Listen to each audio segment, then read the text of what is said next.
Welcome to one of the more colorful alleys here in Denver, and we are going to talk about portraits. Now we're just going to cover a few things, mostly location selection, gear selection, settings, and just how to work with your model. I've got the lovely Lola here today, and we are going to work together to show you how to create beautiful portraits. When you're creating a portrait, it's going to be of a person, so the person is a given, but where you photograph that person is actually going to be very important to the image as well. Now maybe it's in a colorful, fun alley like this and you're just looking for something that's fun and entertaining to look at.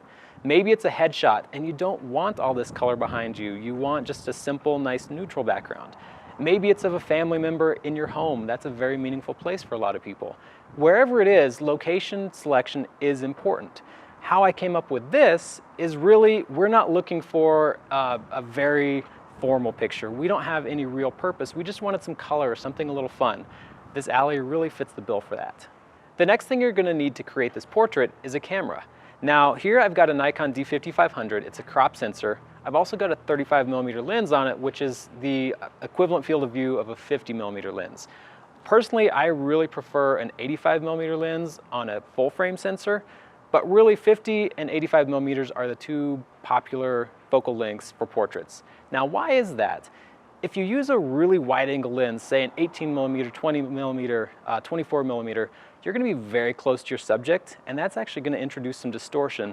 When you have a longer focal length, you're going to have to step back from your subject, and you're going to create a portrait that doesn't have as much distortion and is therefore more flattering. So consider right now, I'm going to be shooting with a 50mm equivalent field of view lens.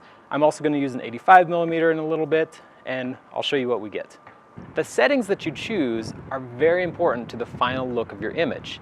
Now, I'm shooting with prime lenses, which means I can shoot down to f1.4 if I want to. I'm probably not going to do that today, just so that we have a little more detail in the background, so that I don't have to worry about that super shallow depth of field. Likely I'll be shooting at f2, maybe f2.8, depending on how the final image looks. So, once you have your aperture decided, that is pretty much going to be fixed. And then we know from the exposure triangle, the other two variables that we have to control the final look and exposure of the image are going to be our shutter speed and our ISO. If you're shooting outside in daylight, there's really no reason that you need to shoot at a high ISO. So you can always shoot at a high shutter speed, keep that ISO low, probably 100, 200, maybe 400 if it's a little overcast, if it's getting towards sunset and there's not that much light. But keep your ISO low, keep your shutter speed higher, or at least as high as it needs to be, and then you can have that fixed aperture to have a really consistent look for all of your images. Now there's two more settings that you might want to consider when you're taking portraits. The first one is metering. Now personally I use a spot metering, which lets me just meter off of one specific portion of my frame and not have to worry about what the background looks like, what the clothes look like. All I do is I meter off of someone's forehead, get the correct exposure, and then I know that at least my subject is going to be properly exposed. Now the background might be blown out, it might be underexposed, that's an issue, but the most important thing is going to be to have a properly exposed subject. The next setting you'll want to consider is your focus mode. Now I just use a single focus point, and that's just going to be in single servo mode. Now what that allows me to do is just focus on one specific part of my subject, and it's always going to be the eye that's closest to the camera. When a subject's moving, I switch over to a continuous mode, but we don't have a moving subject today, so we don't really have to worry about that. Ultimately, just experiment with the different modes. For everyone, it's going to be different on what works best for you. But for me, it's just going to be one single focus point. It's going to be single servo mode, and I'm always going to focus on my subject's closest eye. Now, there's plenty of other settings on your camera that you could change, but they're going to be just general to photography and your personal preference. For example, there's RAW versus JPEG. I always shoot in RAW. I just have more information to work with, and if I need to change something after the fact, I don't have to nail it in camera. Also, white balance. I shoot with a fixed white balance, but you might shoot auto if you don't know exactly what the white balance is, or if you are just in a situation with tricky lighting, let the camera make the decision for you. So now that we have our subject, we have our location, we have our gear, we have our settings, the next most important thing is going to be light. Now without light, there are no photographs. So light is very important, and it really can contribute to the final look and feel of an image. So how do we work with the light we have today? Right now we have really soft light to work with. There's a bunch of clouds that are in front of the sun, and that really diffuses all the light that's coming down so we don't get those harsh shadows that are really intense and just not very flattering. So how do we work with this soft diffused light? Well, the first thing you'll want to notice, the sun is over in this general direction. So we still have a directionality to the light, and you can probably see this side of my face and Lola's face is going to be a little bit brighter than this side. So we still have some definition. It's not completely flat light, and that's important. We're still going to have shadows and definition and things like that to work with. So just recognizing where the sun is in relation to your subject is the first step in choosing good light. Now, one trap a lot of people fall into is placing a priority on the background over the light. You might, you'll hear it all the time. People will say, oh, look at that city, like that's a great background, or look at that mountain, let's put that in the background of our photo. But the light is just not flattering if you face someone so that the mountain or the city or whatever is behind them. And the same can happen in an alley with a wall. If this wall is my priority over my subject and over the light, then just take a picture of the wall. But if you want to take a good picture of a person, you have to pay attention to the light, and you have to pay attention to what direction they're facing. You can try your best to put them in front of an interesting background, and you should, but don't get so fixated on one background that you sacrifice the subject and you sacrifice the light just to have that background in the image. Okay, so now I have Lola where I want her for the portrait. I've kind of looked at the background. There's a door over there that I don't want to be in the frame. There's a post. So I've got her far enough down this wall that if I shoot at a bit of an angle, those aren't going to show up. Now, the next thing is the light. So I'm going to have her face kind of over this way. And what that does, the sun is up here. It's going to be coming down here, and you can probably see, well, you can see definitely some shadows from my hand on her face, but they're really, really light. They're really diffused. So we know that the shadows and the light are not going to be very intense, but they're still there. So you can see like just under her chin a little bit, there's a bit of shadow. Under her nose a little, there's some shadow. That's good. That gives some definition to her face. But if we have her look straight ahead, they're going to be kind of cutting across her face. So if I have her turn, which I will, it's going to be towards the light. So we have a lot more even lighting. We don't have a lot of shadows on her face, under her chin, and it's going to be a very pretty portrait. Now I'm ready to make this portrait, and the first thing that I'm going to work on with Lola is the pose. So what I don't want her shoulders to be square to the camera, because that is really the widest part of your body. So anytime I work with someone, I'm always going to have them turn just a little bit of an angle so that they're not completely square to the camera. So like this. So Lola, go ahead and stand. Yes, that's perfect. So right now her shoulders are not square. They're actually kind of tilted away from the camera. Same with her hips. It's like this plane right here. And then her face turns towards the camera. So another thing you'll want to do is give specific directions. It's really easy to know what you have in your head, but the person you're photographing has no idea what you're talking about. So if you just say, oh, turn, they might just do this, or you don't know what's going to happen. So give very specific directions. So let's work on this a little bit. So Lola, you are angled really well right now. Go ahead and turn your shoulders a bit this way towards me. Sorry, there you go, perfect. I like how her hands are. They're kind of like hooked in her pockets. That looks really good. It separates the arms from the body a little bit, gives a little attitude, lets the shoulders like drop a bit, looking really good. Now that I've got her body situated, I want to make sure I work on how her head is positioned a little bit. So again, specific directions. I probably, even though her body is facing away from the camera, I definitely want her face towards the camera. So let me have you go ahead and look just a little bit over my shoulder, maybe at that telephone pole right there. And again, specific directions are nice, so she knows exactly where I want her to look. So go ahead and look at that pole. Shoulders open. Okay, I'm liking this. Let's go ahead and take a quick shot here. So I'm gonna have you just look over my shoulder. Just think some happy thoughts. Like I said, think about your boys. Okay, and let me have one, just your eyes right here to me. Just right in the camera. All right, so we just took a few photos here, and to be quite honest, it takes a little bit of time to warm up and break into a portrait session. You're not gonna get your best work in the first 5 photos.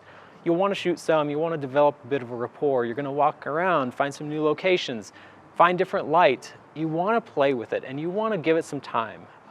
But just so you can see what we've got, we're going to show you the photo real quick. Take a look, see what you think. Now just to change things up and see if I could get something a little bit different, I'm going to change my aperture from 2.8 to 1.4, and let's see if we can get something that's a little bit more interesting. So Lola, you're looking good there. Go ahead and hook your thumbs. Let's do it in your back pocket this time. Okay, and let me get this aperture changed here. That looks very good. Means I've also got to change my shutter speed. Okay, and I want you to just kind of like look right over my head, chin up. There we go. That looks really nice. Open your shoulders back towards me just so, there we go, just like that. And pop your right elbow out just a little. There we go. That's very nice. Let me have you look just straight down this alley, kind of at that dumpster. Oh, that's wonderful. And I want you to think some just a little bit happier thoughts. Think about your boys a little bit more. Hope they're not tearing up the house right now. You can smile, it's okay. And just look right at me. There we go. Perfect. Okay. So that's going to be a little bit different image just because I've got that wider aperture. I've got a softer background now. There's still definite detail in the background because it's such a bold graphic, but it's just not quite as defined as it was before. I've just switched to my preferred portrait setup, which is an 85mm lens on a full frame body. Let's see what the difference is. So, Lola, looking good. Let me go ahead and have you stagger your feet a little bit. Okay. Go ahead and hook those thumbs. And let me just have you look just a little bit past me here.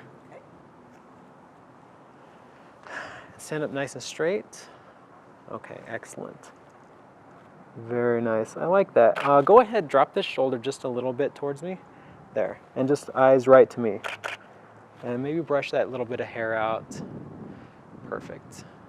Okay, and let's get one more. Let me have you just kind of look down at the ground. And just bring your eyes right up to me. Very nice. Excellent. Good. Let's see how those look. Looking great. Now, one of the main reasons I love this setup is it really allows me to focus on my subject and not so much on the background. I mean, right now we're standing in an alley. There's trash, there's a dumpster, there's like cars, there's all kinds of stuff. But with this, all we see is Lola and a nice, subtle, soft background, and that's about it. If I'm shooting with the 35, you're gonna see that dumpster, you're gonna see those cars, you're gonna see all this environment, and that's okay, if that's what you're going for. But personally, I really like to just focus on my subject, make them pop out of the image, have a nice soft background, and forget that we're in an alley. So, let's just have some fun, take some photos, go make some great portraits.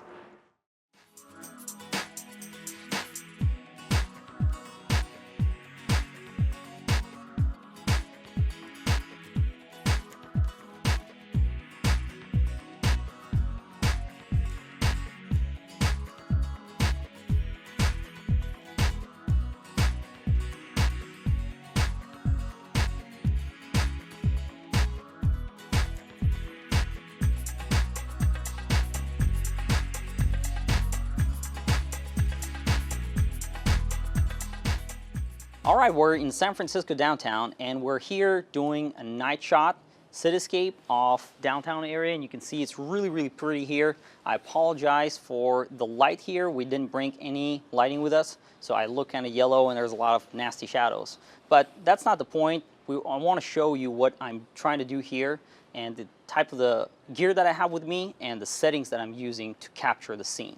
So before I talk about the exposure and what I'm trying to do here, let me first go over the gear. Right here I've got my Gizzo Traveler. It's a really nice tripod, but as you can see I've got the center column extended. I did this for composition purposes. I just wanted to frame the shot exactly how I want it. I usually don't do this because with tripods, whenever you use the center column, instead of 3 points, now you have 1 point. So there's a lot more possibility for shake.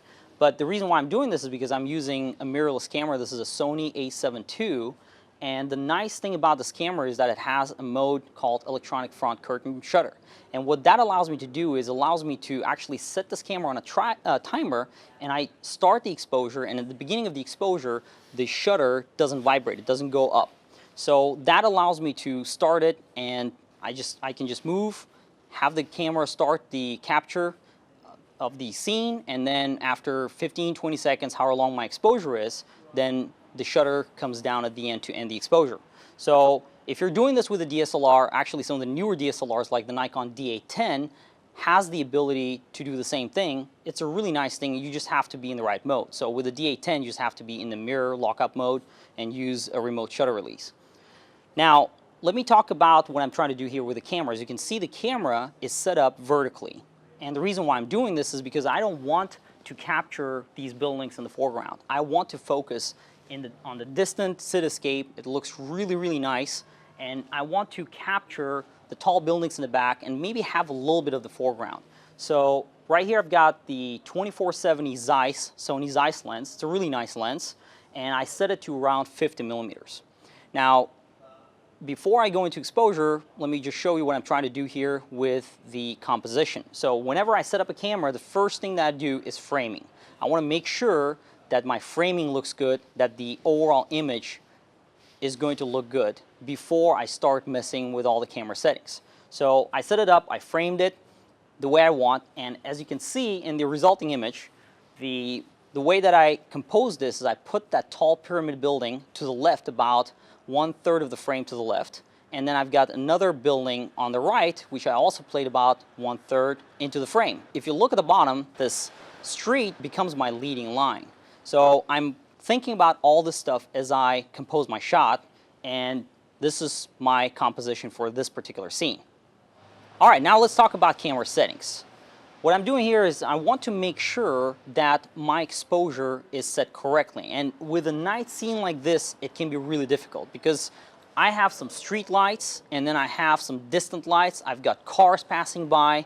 So I need to be really careful about how I'm doing this. If I set my exposure too low or my shutter speed is really, really slow, then I might overexpose the shot. I might have city lights or street lights really, really bright in the scene, and I don't want that. If I have the shutter speed too fast, then it's going to be too dark. So in a scene like this, setting the right exposure can be a little bit challenging. And sometimes it takes trial and error. Sometimes you can rely on the camera meter and it will tell you the right settings, and that could be your good starting point.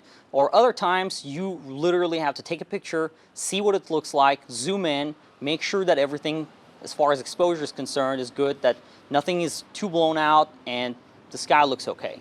So another consideration is white balance. And if I let this camera do the auto white balance, it results in everything being really yellow and the background looks kind of weird. So what I did was I actually set the camera white balance to the lowest, which is 2500 on this camera, and that made the sky look blue and the foreground is not as bad. It's not as yellow.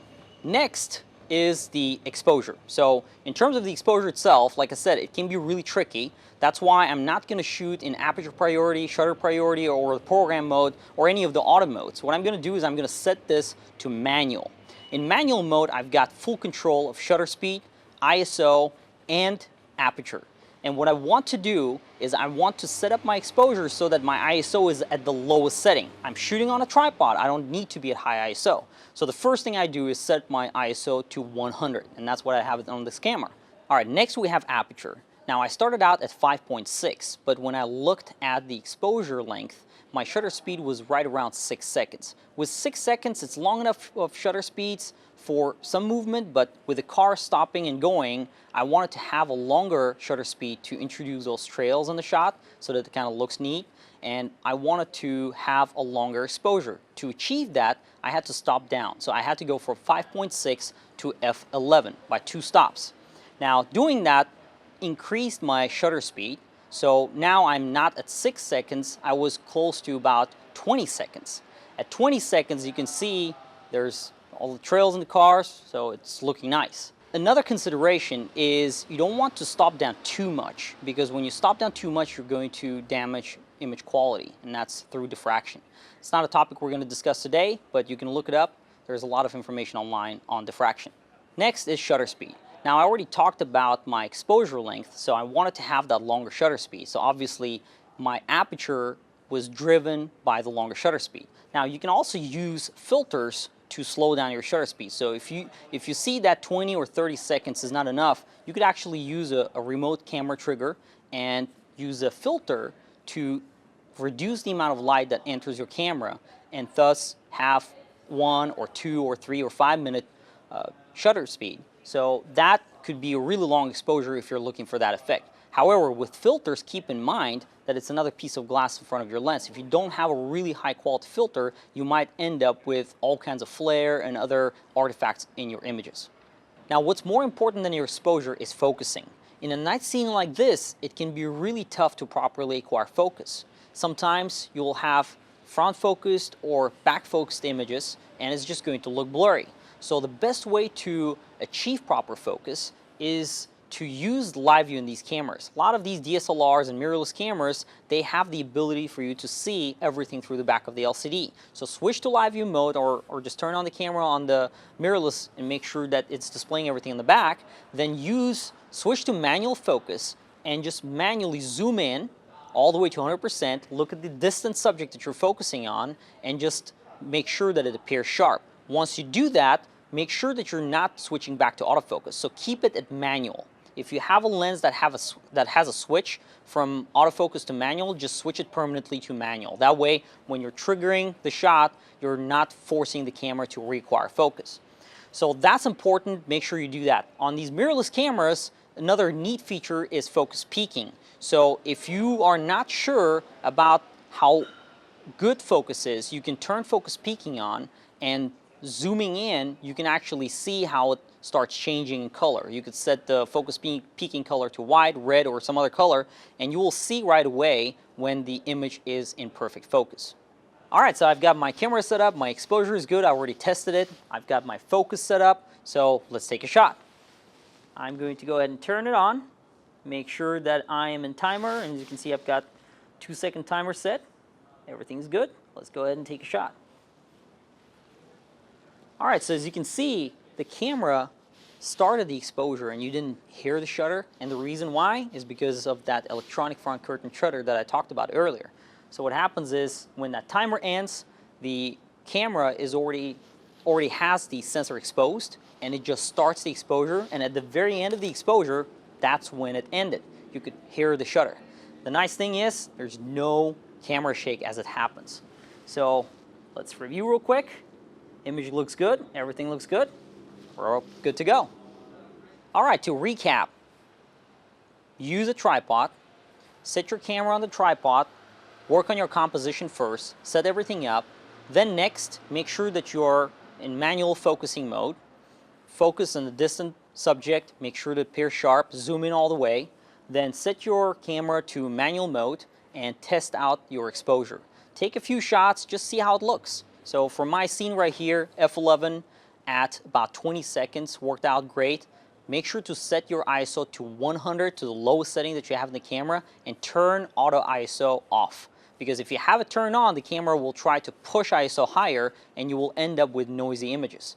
There is no need for that in a scene like this, especially because you're shooting off of a tripod. One more thing to look at is vibration reduction or image stabilization. In the beginning, when I just started taking pictures, some of the shots came out okay and others were blurry. And I couldn't understand why. And first I thought, well, I'm in San Francisco, I probably have earthquakes here happening right now, but I couldn't feel anything. So it was weird that some of the shots were okay and others were blurry. And then I figured it out. Image stabilization was turned on. Now this camera has in-body image stabilization, so it was turned on, and that's what was shaking the image and making it appear blurry. So make sure that you turn off image stabilization. If you have a lens that has a VR or IS setting on it, just turn it off. And if you have a camera body that has image stabilization, you want to turn it off whenever you use it on a tripod. One more thing, if you are capturing a scene like this and portion of the scene appears overexposed, although the rest of the exposure looks good, what you might want to do is take a few shots. So take one shot that exposes for one part of the scene, and then take another shot, or maybe multiple shots that expose for the bright part of the scene. Then what you could do is take those images to post-processing and blend them together to have one even image. Lastly, make sure that you shoot in RAW, because in a setting like this, there's so many different light sources out there. You can see the front here has really, really yellow lights, just like the yellow lights that are shining on me. and then in the background, there's all kinds of other different light sources. So make sure that you shoot in RAW, because you could take that file and modify white balance to any setting. So if I wanted that sky to appear a little bit more blue, I could tweak it and I could drop it down and make it appear more cold. And the nice thing is I could actually paint part of the scene and change the white balance in the foreground so that it doesn't appear as yellow. So the background could look a little bit more blue, the foreground would be reduced yellow. In a scene like this, that's really, really important. So always make sure you shoot in RAW.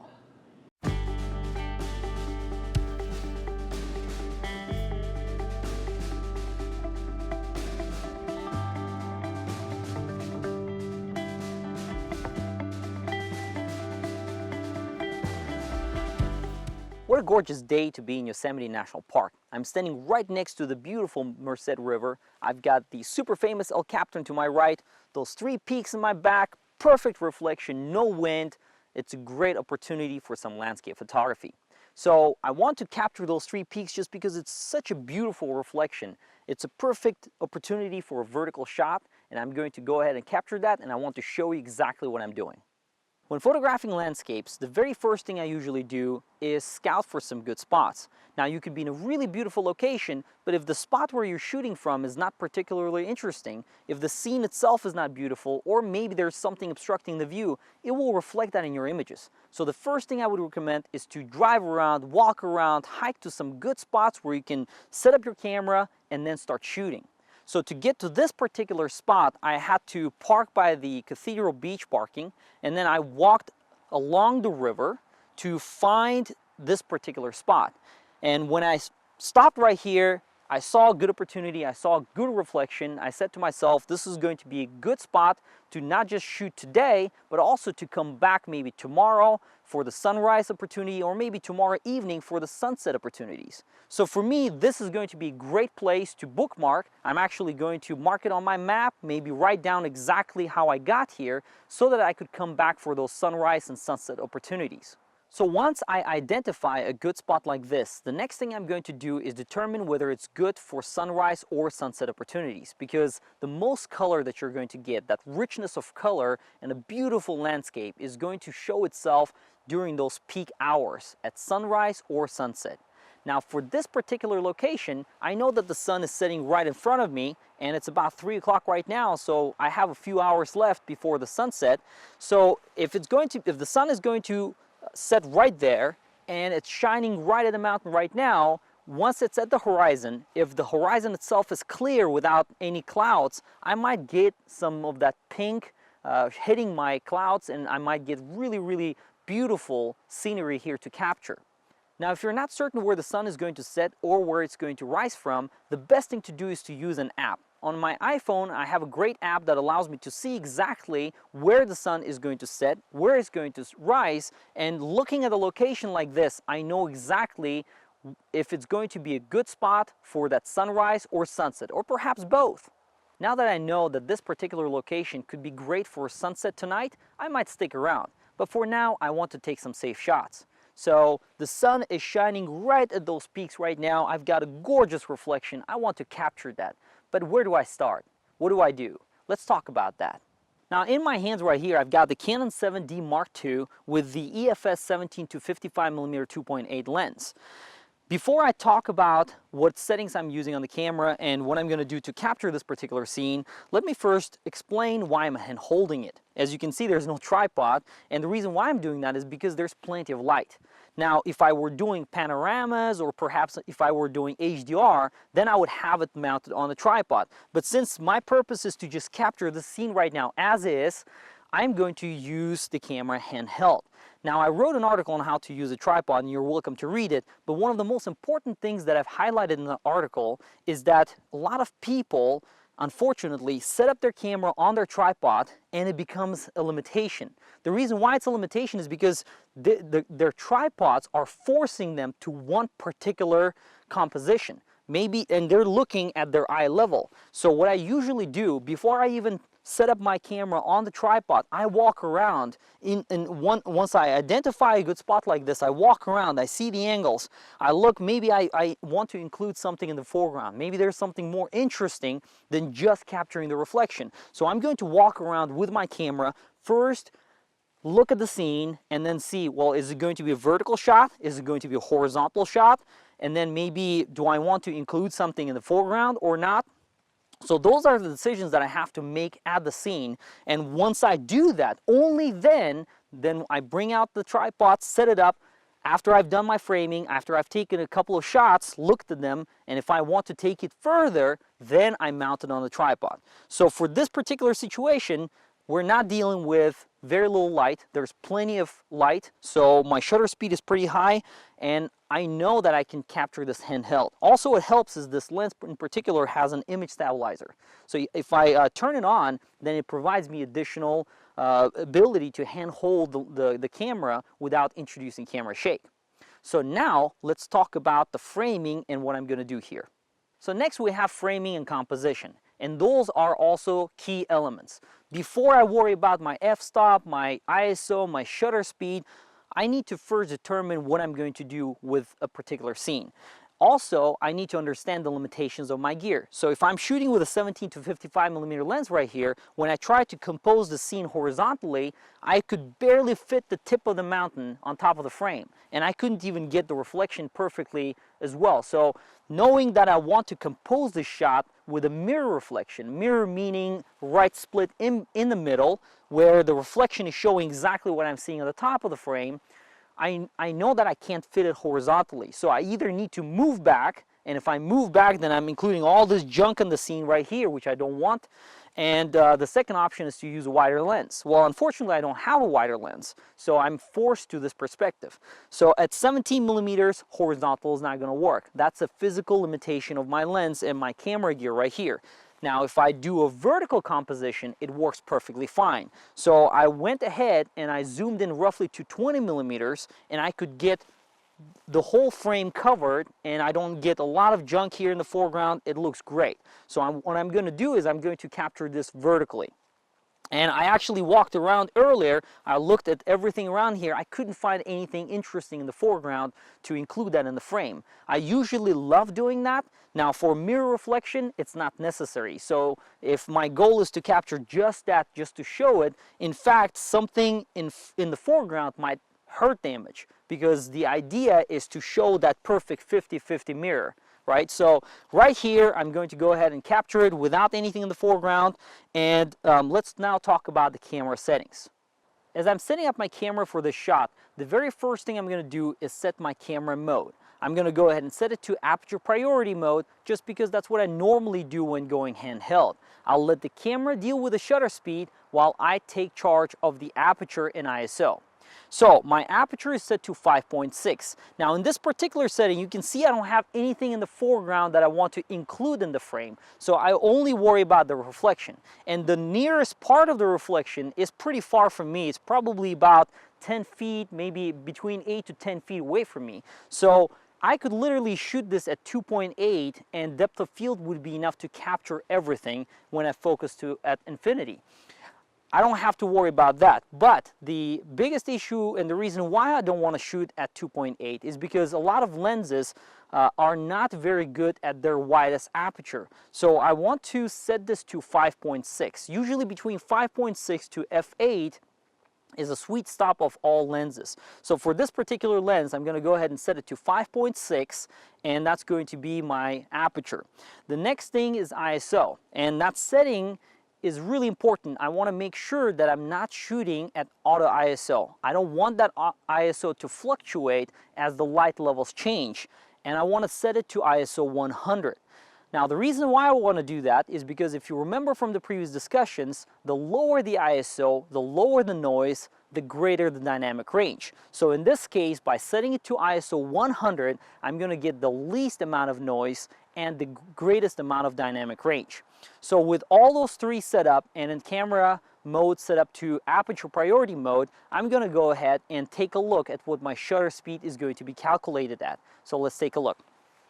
At 5.6 ISO 100, my shutter speed is right around 1/60th of a second. Now that's what my camera is telling me. Let's go ahead and take a picture and see what it looks like.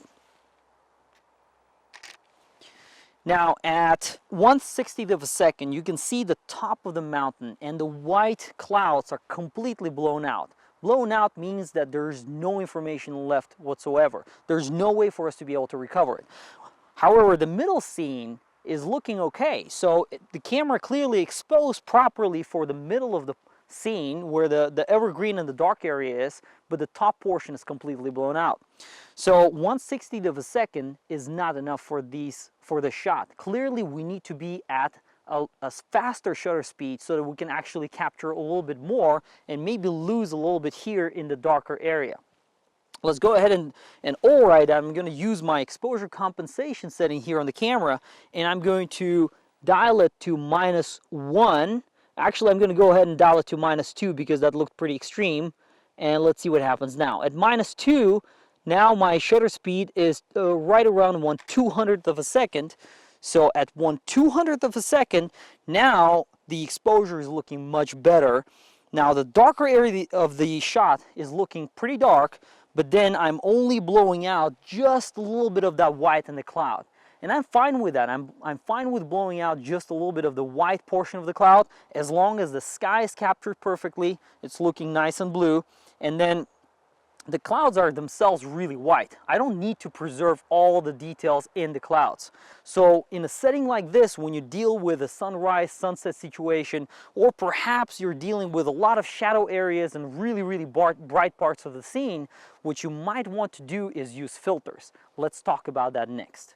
There are all kinds of filters out there, but the one that works really well for this particular scene is called a graduated neutral density filter, and that's exactly what I have in my hand right here.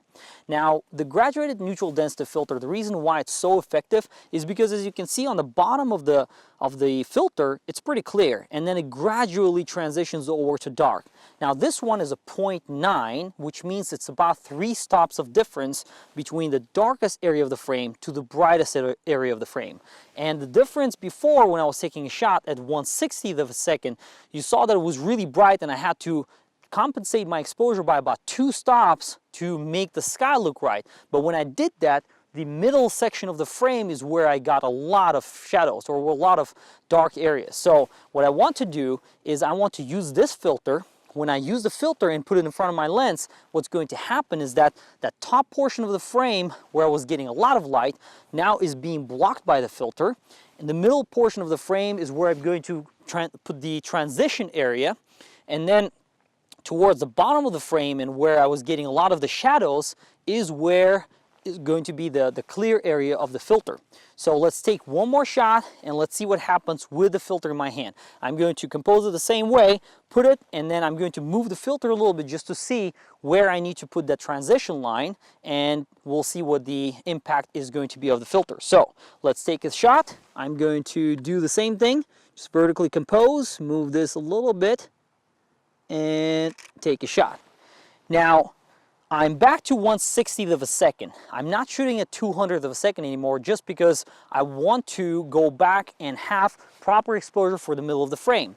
And by going to 1/60th of a second, I'm actually now exposing the middle part of the frame very well. But as you can see, now the top portion of the frame is not getting blown out as much. I'm still getting a little bit of highlights lost in the clouds, but the clouds are white. It's perfectly fine with me.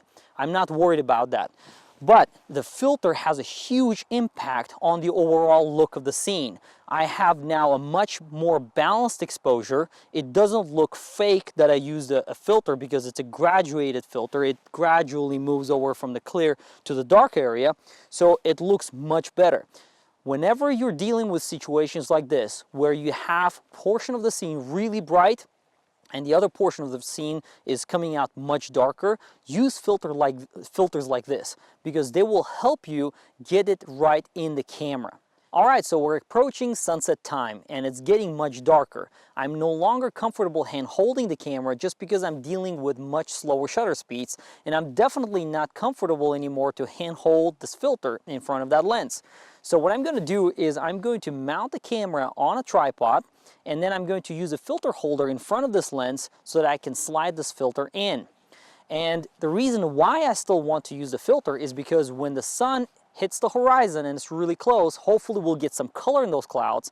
The clouds are going to be much brighter than the rest of the scene. So this filter will allow me to block some of that light and hopefully balance out the exposure. Let's see what happens. Let's take some pictures. So here I've got the camera set up on the tripod. I've got the filter holder in place and the filter, as you can see. And the interesting thing to note here is that the filter is actually slightly tilted to the right. And the reason why I had to do that was because I was getting a lot more of that pink in the clouds to the right side of the three peaks or the three brothers. That's why I had to do that. So keep this in mind when using these filter holders. They're really nice and allow you for all that flexibility. Now, I actually slid it out just a little bit because I didn't want the dark side to hit the side of the mountain. So I only was interested in using the filter for the sky. So just keep this in mind and do it right in the camera.